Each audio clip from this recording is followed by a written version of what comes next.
leaving this house. Hey, shalom, shalom, shalom. This is Sinala coming back with another lesson.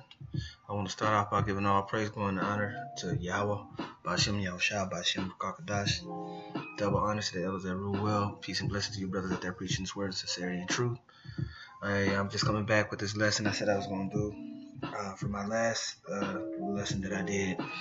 I'm titling this, Don't Let Your Depression, Stress, Anxiety, and Wrath Force the Hand of the Most High, And it's a topic that, I feel like a lot of men in the body avoid. And it's something that I feel like needs to be addressed as far as our walk in this thing and the things that we deal with in our spirit and our emotions that we don't really talk amongst brotherhood.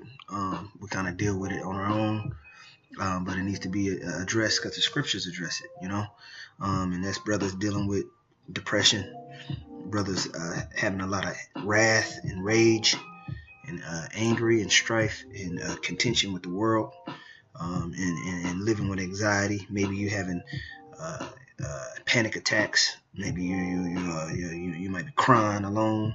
You can't really build and develop relationships like you want. You isolate yourself because of your anxiety. And maybe you drink it. You run alcohol or other quote unquote drugs and things like that to get away, to get your mind off of your state of being. And the reason why I brought this clip out in the Watchmen is because if you can tell that the anguish of his duty, the anguish of his role, his gifts and his talents that Rorschach had led him to his demise, man. To where he called on the Most High. Yahushua, really, that's what Dr. Mahaffey represents in the movie, to put him to death, man.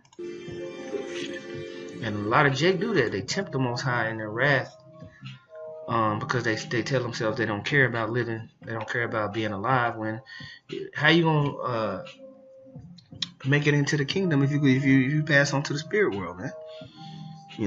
So you shouldn't have you have to have your mindset and your eyes and your being on life and being a king and ruling, not on death and strife and contention and wrath towards this world, because that's how Satan sucks you in. That's how he traps you in. He uses the carnal parts of our being to break down our spirit.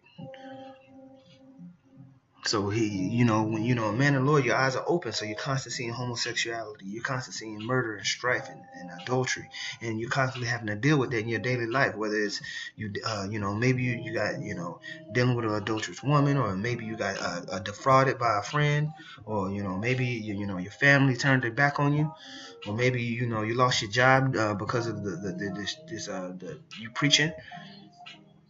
And you internalize those things and you live in that hate and malice and wrath, versus giving thanks to Yahweh Ba'ashem Yahushua that he's putting you through these trials and tribulations and trying you, and that you're thriving through it and surviving.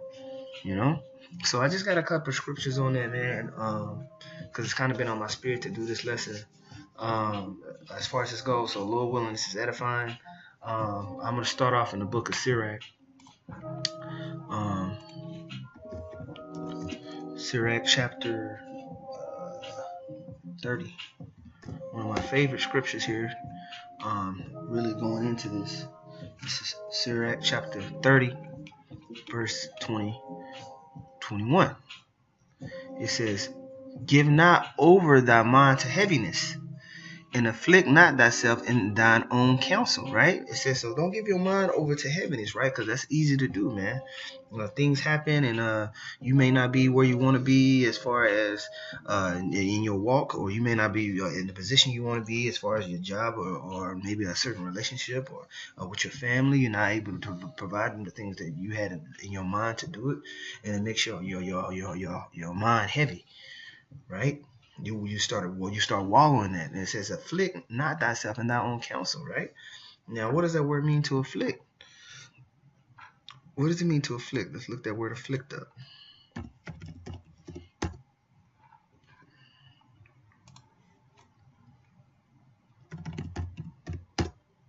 Let's look that up real quick. Satan. There we go. Afflict. It says of a problem or illness, cause pain or suffering to affect or trouble. So it says, don't cause pains or suffering, right, to yourself in your own counsel, man. Meaning you constantly beating yourself up, man. You constantly wallowing in worry and doubt and stress. It says in verse 22, the gladness of the heart is the life of man, and the joyfulness of man prolongeth his days, right? And where do we find our joy? Where do we find our happiness? Well, if you go to the book of Philippians 2, the Lord gives us a consolation of joy, right? He gives that to us in this. It's like we're hedged off by each other. It says Philippians 2:1, if there be any consolation in Yahushua, any comfort of love, any fellowship of the Spirit, if any vows and mercies, fulfill ye my joy, that ye be like-minded and have the same love, being of one accord, of one mind. So we find that joy in the fellowship of the brethren, man. The brotherhood, man. You might be having a bad day. You might be going through something. Don't cut yourself off from the brothers. That's where you're supposed to cling on more. Why? Because they're gonna give you wise counsel, and brothers love you. They're gonna build you up, man. That's why we're here. That's why we're a body, man. To build each other up, And I'm speaking this from experience, because there's been times where I would go through something trying or something challenging, and instead of coming to the brothers for things, I'll kind of pull myself away, right? Because I don't want them to see me weaken. I don't want to see them to see that I'm broken, right? But no, we're supposed to be contrary to that. We're supposed to cling on to the brotherhood in those times, man. So I'm imploring you brothers, I'm admonishing you brothers that if you're doing that, if you're dealing with depression and stressed out and anxiety, confess it to the brotherhood, man, so you can be healed. This is verse 23. Love thy own soul and comfort thy heart. Remove sorrow far from thee, because this is all in balance. It's not about being high-minded. It's about understanding that the spirit that the Yahweh Shem Yahushua put in you is blessed from the foundation of earth, and you believe that. So you walk with a sense of pride in this truth, and you love yourself in that sense, knowing that, hey, the Lord Yahweh Shem Yahushua, brothers, is dealing with me, man. It says, remove sorrow far from thee, for sorrow hath killed many. And we see that. We see the statistics on depression and anxiety, right? People on all of these antidepressant drugs, anti-anxiety drugs and things of that nature, man. And all these opioid addictions and things like that is the number one killer, man. So scripture said it beforehand. For sorrow hath killed many, and there is no profit therein. There's no profit in just wallowing in sorrow, man. Man, fuck this world, man. Shit fucked up, man. Every time you ask brother how you doing, shit, man. Just trying to get by. Just in hell, man. Not thinking that the Yahweh Shem Yahshua is going to deliver you from all of this, man. So you find joy and peace in that. It says, envy and wrath shorten a life, right? Envy of what? Envy of what the next person has. Envy of our enemy. Envy of our oppressor. Envy of these sinners that live deliciously in this world. Because you forget that the Yahweh Shem Yahshua is going to judge them, man. And then so you have wrath, motherfuckers, man. Wait till he die, And you can't constantly wallow in that wrath, man. For one, that's reserved for Yahweh Shem Yahushua, and then it's gonna be imparted to us when we are going up in those chariots. But as it stands now, in meekness and humbleness, we find joy in this truth, and we preach this word until He returns, man. because that's you basically constantly injecting that Bane up in you. You know how Bane he had to get juiced up to fight, man. And what did he do when he got juiced up? He had rage and wrath, right? You can't constantly do that, man. You're gonna kill yourself. It shorteneth the life. And carefulness bringeth age before thy time. A cheerful and good heart will have a care of his meat and diet, right? So, you're taking care of your body, you're taking care of your health, right? You're using the herbs, the tinctures, brother, you're anointing yourself, you're praying, fasting when you need to, finding joy in studying and bringing it out, man. So you have to be refined in this walk, man, because that wrath will slowly eat away at your spirit. Okay, this is Psalm chapter 37, verse 8. It says, "Cease from anger and forsake wrath. Fret not thyself in any wise to do evil," man. "For evildoers shall be cut off, but those that wait upon the Lord, Yahweh, they shall inherit the earth." And that's what we're doing, man. We're waiting on Yahweh Shem Yahweh Shai to bring redemption and vengeance back into the earth and to redeem his people, man. So we can't get constantly caught up in the wiles of these wicked people out here, man. Why? Because it's going to draw us into their spirit. So if you constantly want to keep it comment boards, looking at negative things and trying to go back and forth with God first, if you constantly raging and yelling at people, or not even just yelling, just arguing with people, constantly arguing with your family, arguing with everybody, walking around mean mugging everybody, not able to loosen the hell up, I'm telling you, brothers, don't do that to yourself, man. There's a beauty and joy in what we're doing, and you have to find that for yourself. All right? And if you're dealing with these things, man, please confess it to the brothers and pray, man. This is Ephesians chapter 4, verse 31. It says, "And grieve not the Holy Spirit of Yahweh, whereby ye are sealed unto the day of redemption. Let all bitterness and wrath and anger and clamor and evil speaking be put away from you with all malice. And be ye kind one to another, tenderhearted, forgiving one another, even as Yahweh for Yahweh's sake hath forgiven you." And so when you amongst, again, you're not going to find that in the world. You're going to find that kindness and that tenderheartedness and that forgiveness amongst the brotherhoods. And I'm telling you, if you go confess your faults to man and tell brothers what you're dealing with, they're going to forgive you, man, and they're going to give you the best of advice available. I'm saying that because I went through it, man. I went through the same things, right? I'm not just saying it just to be high-minded. I'm saying it because I did it. I took my own advice, and it helped tremendously, brothers. So, you got to just fight that good fight, This is Proverbs chapter 16, verse 32. It says, "He that is slow to anger is better than the mighty, and he that ruleth his spirit than he that taketh a city." Okay, and so you want to be slow to anger, man. You shouldn't have everything that somebody does piss you off. If you see a damn tranny, that shouldn't just make you just go crazy. Man, you living in Babylon, man. You already know what the judgment is for that, man. Now don't get me wrong, things are gonna piss you off, man. You're gonna have that time, but it needs to be in balance. You don't need to be constantly raging and rioting in wrath, man. That's not prudent. Okay.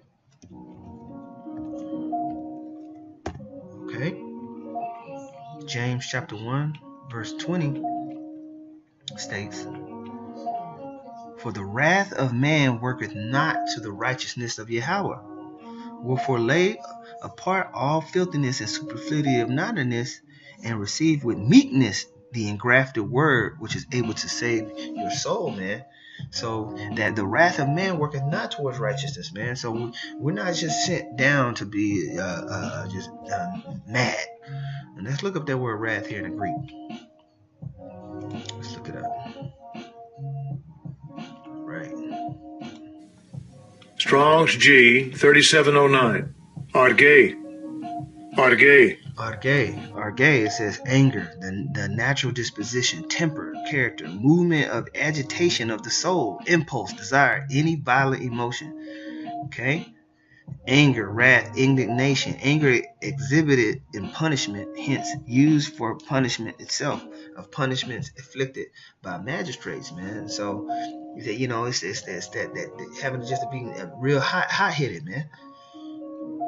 You know, if you have a problem with being a hothead, you know, you need to pray that demon off of you, man, and confess that so brothers can pray over you, man, and you can get that up off you, man, because you don't need to be living with that type of anger, okay? Because you're gonna end up like this guy, man.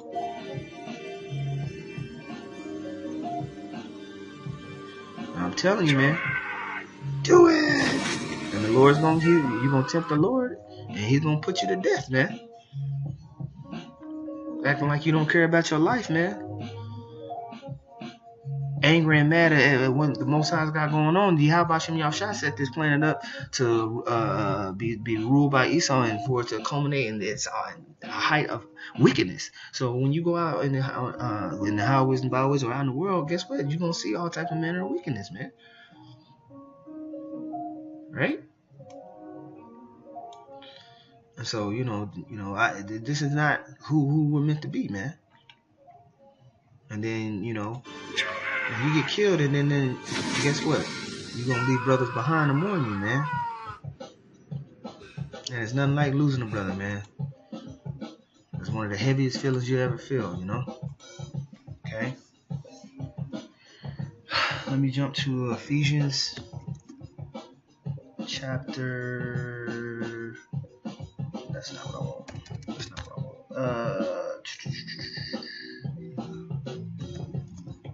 go to Psalms 34. Psalms chapter 34, verse 17. It says, the righteous cry, and the Lord heareth, and delivers them out of all their troubles, right? So there's going to be times where you're going to go through it, man. You know? You're going to go through it. It's going to happen. It says, Yahweh is nigh unto them that are of a broken heart. Yes, we have a broken heart, man. And saveth such as be of a contrite spirit. Now, what's a contrite spirit? Let's look that up real quick, man. Tools. Contrite spirit, man. Right? Crushed, contrite, destruction, basically of a low spirit, And so it's and that's just how we are here in this society, Let's see. It says, where am I at?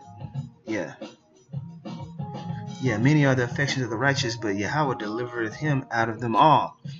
Right? And so that's that. We have to believe that, man. We have to believe that, we're going to go through things. We're going to be tried and tested. But Yahweh Shem Yahushua is going to deliver us from all of those perils, man. Whether it's losing a job or losing a woman or you might get an illness, This is Romans chapter 12, verse 19. Dearly beloved, avenge not yourselves, but rather give place unto wrath, for it is written, vengeance is mine, I will repay, saith the Lord. Therefore if thine enemy hunger, feed him. If he thirst, give him drink. For in doing thou shalt heap coals of fire on thy head, man. Yeah, so you don't need to be walking around, damn cracker, you the mic, damn heathen motherfuckers. You know what I'm saying? So you might be walking in a building, man. You hold the door open for the Edomite, man. Or if they come up to the camp and hey, what's that? What's going on here, guys? And this is something that's going on. You don't have to just curse them out, man. You talk to them in meekness and kindness, man, and you heaping hot coals on their head because they're not expecting that. They're not expecting that. Verse 21, be not overcome of evil, but overcome evil with good. And that's excellent advice. You overcome evil with good, man. Why? Because that's contrary to what Esau's doing. Esau wants to overcome good with evil, man. And he does everything ass backwards. But we're not meant to be that way, man. But we know that Yahweh Shem Yahushua has our back, and he's coming to redeem his people. So we're patiently waiting on Yahweh Shem Yahushua. And ain't nothing wrong with that, man. Ain't nothing wrong with that, man. We waiting on the Lord. These unbelievers are not going to do that. They're going to just live deliciously and be destroyed. This is John chapter 14, verse 1. Let not your heart be troubled. Ye believe in Yahweh, believe also in me. Okay? And so that's what we're doing. We believe in Yahweh Shem Yahushua. We know what his goal and mission is. So shoot, we're ahead of the game, man. We're ahead of the curve. So we have to find peace in that. You know? You have to find peace in that, because this wicked society that we live in can drag your spirit down, brothers, to destruction. This is Proverbs chapter 29, verse 22. An angry man stirreth up strife, and a furious man aboundeth in transgression. A man's pride shall bring him low, but honor shall uphold the humble in spirit, man. So you don't want to be constantly wallowing in anger because of the ways of this world, man. This world is set for destruction, and we have to find peace in that, right? And know that Yahweh Shem Yahushua is with us. So rest in him, you know? Rest in the Lord. Right? Back to Sirach. Go to Sirach chapter 39. It's Sirach chapter 38, verse 18. It says, for heaviness cometh death, and the heaviness of the heart breaketh strength. Right? Why? Because when you're constantly wallowing in sin, not sin, just in stress and anguish and anxiety and depression, you're not motivated to do anything. All you want to do is just sit around and just drink or sleep, because your mind is heavy. So you're not activated. It says, in affliction also sorrow remaineth, and the life of the poor is a curse of the heart, right? And so you know, the life of the poor is a curse of the heart. And so we're not meant to keep our mind in a poor state, right? You know, it says, take no heaviness to heart, drive it away, and remember the last end. And what's the last end? That Yahweh Shem Yahushua is going to destroy this wicked ass place and set up the elect, and peace is going to reign forever. Okay? And so it says, forget it not, for there is no turning again. Thou shalt not do him good, but hurt thyself. And remember my judgment, for thine also shall be so yesterday for me, and the day for thee, man. So we got to remember Yahweh Shem Yahushua is coming to redeem us. It's lucky, brothers. I got a phone call. And so we have to keep our mind locked in and focus on that. Okay. Just got a couple more scriptures, brothers. Second Ezra, chapter 2. Right? It says, Second Ezra chapter 2, verse 27, it says, be not worried, for when the day of trouble and heaviness cometh, others shall weep and be sorrowful, but thou shalt be merry and have abundance, right? Because now people living deliciously in this world, but they're not looking for the end. They're not looking for the Yahweh Shem Yahushua to return. They're not looking for the day of the Lord, which is going to be dark. But when that dark time comes, guess what? We're going to be rejoicing because we was patiently waiting on that, man. So we have to keep our eyes single on the goal set at hand, man. And we can't wallow in wrath and malice and anger, right? Because it will destroy you. It will destroy you. Okay? I'm gonna get one more, and that will be it. Let me see here.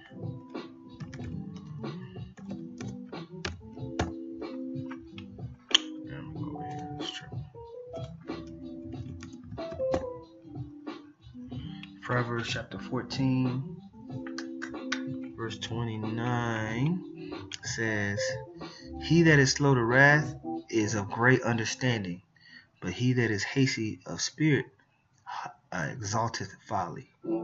A sound heart is the life of the flesh, but envy the rottenness of bones." Right? And so we don't want to be on the other side of that wrath and that anger, man. We want to make sure that we have sound spirit in mind and that we're balanced in the spirit, so where we can judge uprightly and correctly. Okay? You know, with that, I want to give all praise, glory, and honor to Yahweh, Bashem, Yahushua, Bashem, Kakadash. Double honors to the elders that rule well. Peace and blessings to you brothers out there preaching his word, sincerity, and truth. Shalom.